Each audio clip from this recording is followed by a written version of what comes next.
This channel does not promote any violent, harmful, or illegal activities. All content provided by this channel is meant for an educational purpose only. Samaresh চক্রবর্তীর বাড়ি যেটা বলা হচ্ছে যে ঘটনার পর থেকে অর্থাৎ ঘটনা প্রকাশ্যে আসার পর থেকেই নাকি তাকে দেখা যাচ্ছে না। তার দুজন অনুগামী যাদের নাম এফআইআর এ রয়েছে তাদেরকে গ্রেপ্তার করা হয়েছে, কিন্তু কাউন্সিলর নিজে এবং তার আরেক অনুগামী যিনি এই এলাকার ছাত্রনেতা হিসেবে পরিচিত সেই দুজনই কিন্তু এখনো অধরা।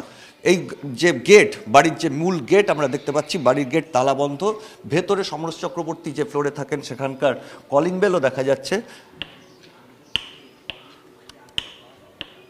আমরা কলিং বেল বাজালাম কিছুক্ষণ আগেই, বাগুইআটি থানার পুলিশও এখানে ঘুরে গেছে, কিন্তু এখন পর্যন্ত কিন্তু সমরেশ চক্রবর্তী কোথায় তার কিন্তু হদিশ পাওয়া যায়নি। কাউন্সিলরকে তার বাড়িতে না পেয়ে আমরা তাকে ফোনে যোগাযোগের চেষ্টা করছি, দেখা যাক ফোনে তাকে পাওয়া যায় কিনা। সমরেশ চক্রবর্তী ওরফে চিন্টুদা, দেখা যাক তাকে ফোনে পাওয়া যায় কিনা, কারণ কালকে থেকে তাকে ফোনেও কিন্তু অনেকবার চেষ্টা করেও পাওয়া যায়নি। দেখা যাচ্ছে কল ফরওয়ার্ডেড, অর্থাৎ ফোনও কিন্তু বন্ধ রয়েছে। ভয়েস কলে আমরা ফোন করে দেখলাম ভয়েস কল ফরওয়ার্ডেড হয়ে যাচ্ছে, কোনোভাবেই কাউন্সিলরকে তার মোবাইল ফোনে পাওয়া যাচ্ছে না। আমরা হোয়াটসঅ্যাপ কল করারও চেষ্টা করলাম, কিন্তু সেখানেও দেখা যাচ্ছে কলিং রিঙ্গিং হচ্ছে না, অর্থাৎ নেট বন্ধ।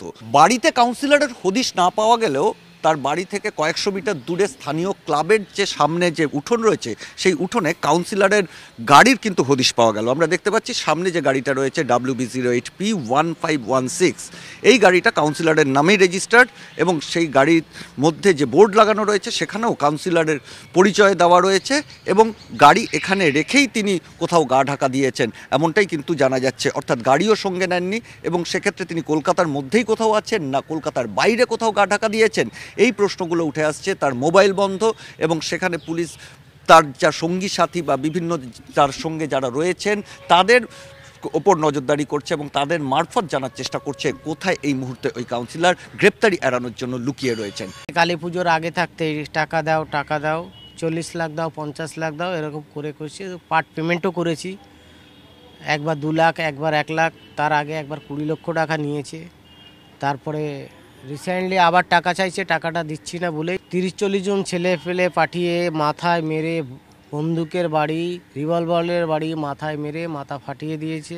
তোলাবাজ কাউন্সিলর, ঠিক আছে, এনার বক্তব্য হচ্ছে তুমি কর্পোরেশনে স্যাংশনে করো আর 2 নম্বরই কাজ করো, ওনাকে টোলা দিতেই হবে, ঠিক আছে। ওনার মার্শাল পাওয়ার অনেক বড়, গুন্ডা স্যালামি দিতে হবে। স্কোয়ার ফিট তো 450 টাকা করেছে, ওটা আলাদা দিতেই হবে। তা সত্ত্বেও ডোনেশন দিতে হবে, ওর কি ডোনেশন সেটা জানি না। আমরা কম বেশি জানি যে দেবরাজ দার সাথে ওর খুব ভালো রিলেশন।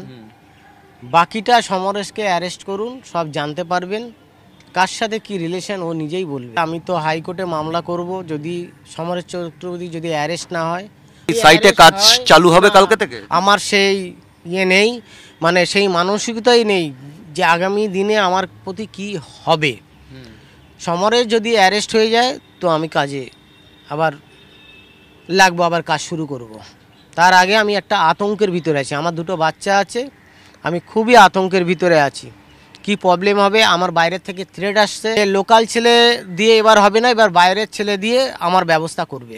তা আমি মিডিয়াকে জানিয়ে রাখছি, যদি আমার পরে কোনো রকম হামলা অ্যাটাক হয় তার জন্য সমরেশ চক্রবর্তী দায়ী, প্লাস তার উপরে আরও কেউ আছে তারা দায়ী থাকবে। আতঙ্ক তো অবশ্যই থাকবে না, এরকম একটা ঘটনা ঘটেছে, আমরা সবাই মোটামুটি আতঙ্কেই আছি। আর বিশেষ করে এখন আমি চিন্তা করছি ফিউচারে যদি আবার কখনো ওর প্রতি কোনো হামলা হয় সেটা নিয়ে আমরা খুবই আতঙ্কিত আছি। এখন সুরক্ষার জন্য আমরা আর কি পুলিশে জানিয়েছি, পুলিশ আমাদের আশ্বস্ত করেছে যে সম্পূর্ণ সুরক্ষা দেওয়া হবে। তবুও আতঙ্কেই আছে, যতক্ষণ না অ্যারেস্ট হবে সমরেশ চক্রবর্তী ততক্ষণ আমরা এখন কিছু বলতে পারছি না। ক্যামেরায় রজতের সঙ্গে সিজার, TV9 বাংলা।